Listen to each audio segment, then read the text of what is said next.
Ben ritrovati al meteo. Pressione in aumento sull'Italia, bel tempo dunque sulle nostre regioni, ma vediamo il dettaglio.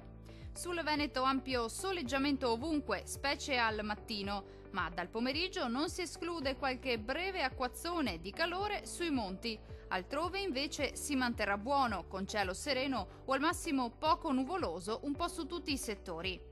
Temperature minime tra 17 e 23 gradi, valori massimi compresi invece tra 29 e 34 gradi.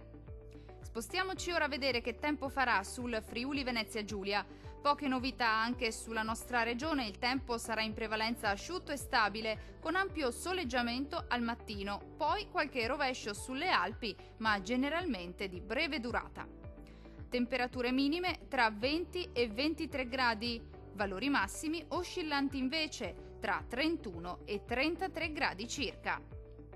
Infine, uno sguardo alla situazione meteorologica del Trentino Alto Adige. Prosegue il bel tempo un po' su tutta la nostra regione, con ampio soleggiamento ovunque. Qualche temporale, tuttavia, sarà possibile al pomeriggio, specie sui settori meridionali. Temperature minime tra 17 e 18 gradi, valori massimi compresi invece tra 31 e 33 gradi. Dal meteo di Antenna 3 per ora è tutto. Arrivederci al prossimo aggiornamento.